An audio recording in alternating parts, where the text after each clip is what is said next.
has been distorted amongst Africans.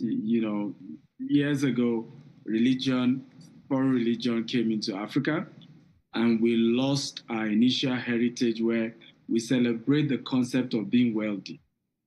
So you see, the Westerners came and gave us religion, took our wealth, told us we should focus on going to heaven, and we don't need to bother about being wealthy here on earth. And years later, Africa is a impoverished poverty capital of the world, and people are no longer thinking of how do we create wealth? What's the concept of real wealth creation in a legitimate way? So we felt both those at home and those in diaspora are struggling. $10 an hour, $15 an hour, 15 hours a day job for many in diaspora, literally throwing away their dreams and struggling. And so we need to bring back that conversation. That's why we started with US, Dallas, Texas, and we did London episode, and now we're bringing it to Nigeria. Quite interesting. And, you've had, all those episodes in, different countries coming down to Nigeria. Great. But can you tell us the impact of the ones you've had, in other countries? Huge. It was amazing. Dallas, we had Grant Cardone. He's a top real estate guru, over $8 billion in real estate assets, and several other speakers who are African Americans and Nigerians as well, who are in diaspora, who share their story, how they built. We had the first female to own a bank in the US. She shared her experience. And what we saw with participants was they were so excited.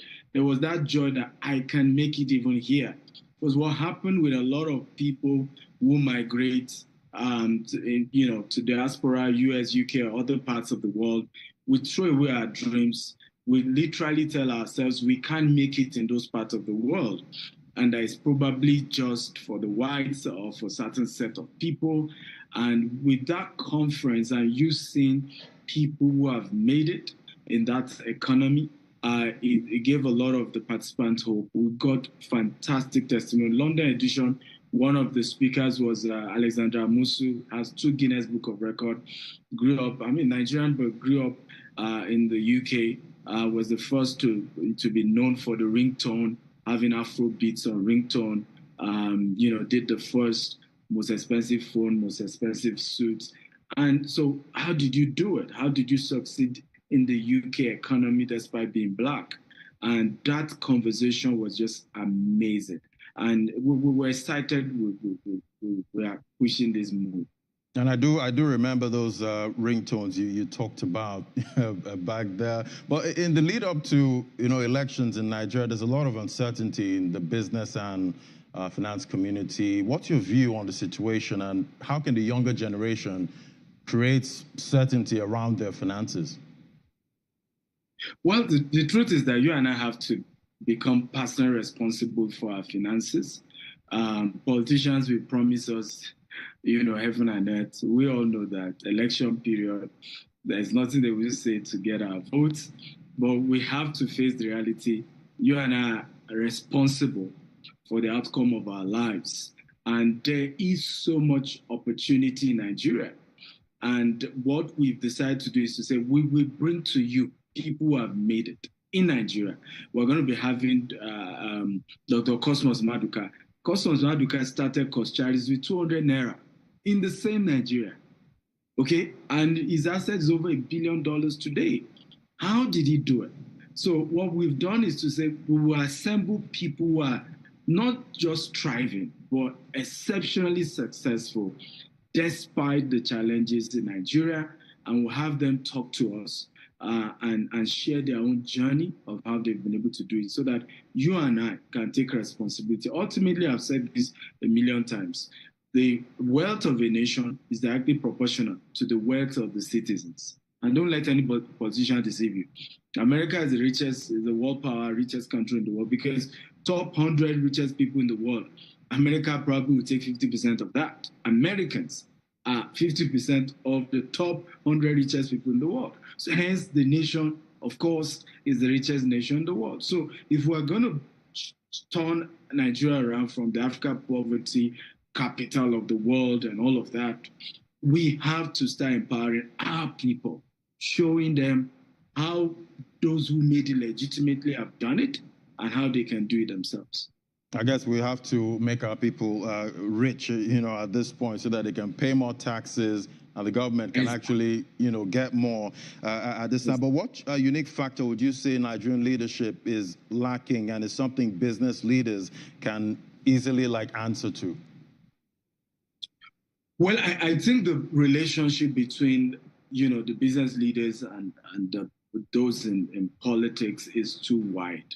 I feel we need to bring it closer. And I'm talking about, I'm not saying that entrepreneurs necessarily need to go into politics, but that when you as a politician become empowered and now you've been elected, you need to close the gap with those who are practically on ground doing business and say, how do we solve your sector?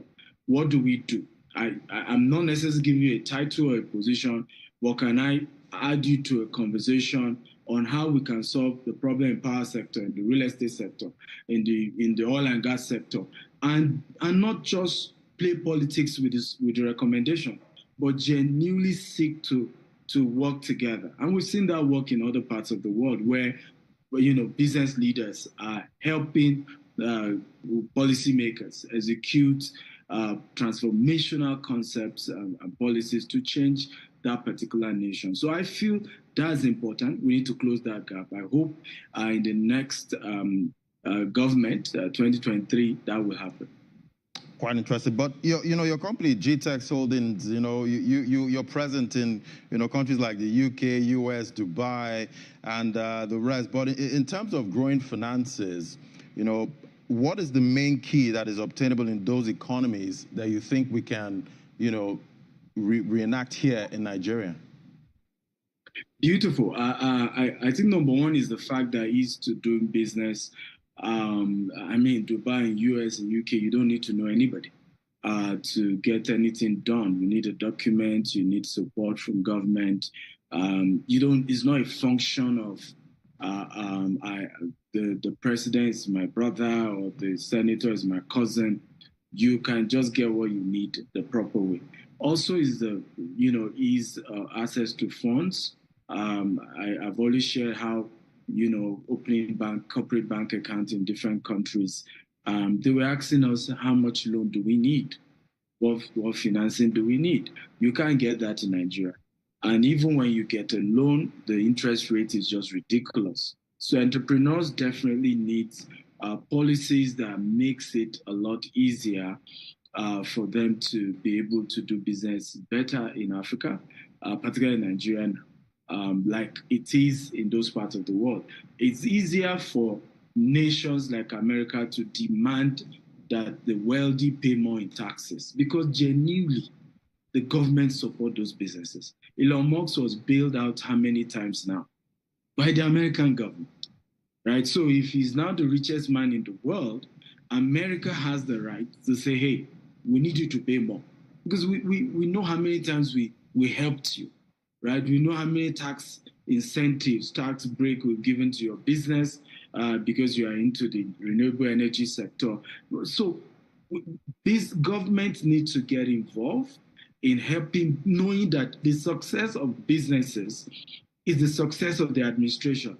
It means there will be more jobs. It means you can have more in taxes. It means that the people the development can take place because government can't do everything. So yes, we've seen we've operated businesses in different sectors or different countries that are way better in terms of the infrastructure, but we also believe that can happen in Nigeria. We just need our leaders to be willing, genuinely willing to change things. And I hope they will. I hope we all just can hope, my brother. Right, we're hopeful, we are. But for many who want to attend, the event, is it a free event? See, you have a number of, internationally acclaimed speakers coming. So I want to know, is it free? Well, nothing of value is free. Right. But what we've done is to subsidize the event where people can even right now, as we're watching this, get a 50% discount, further discount on the event if they are getting their tickets today. So you can just visit globalwealthfestival.com and then use the coupon code GWF Lagos. With that code, they will get extra 50% discount if they are getting their tickets today for the event. We have, Les Brown, we have Robert Kiyosaki, Brian Tracy, amongst others coming. They have done a recorded session because they're not coming physically. Done a recorded session that will be played during the event. And we have, of course, other speakers who are coming physically. And we really look forward to having a very great time. I'm just excited about it. I'm sure it'll be very interesting, and I'm sure you have my ticket waiting, for me somewhere. You have to be. You have to be. All right, thank you so much, Dr. Stephen Akintayo, convener, Global Wealth Festival. It's great having you on the show. Thank you so much for having me. I appreciate it.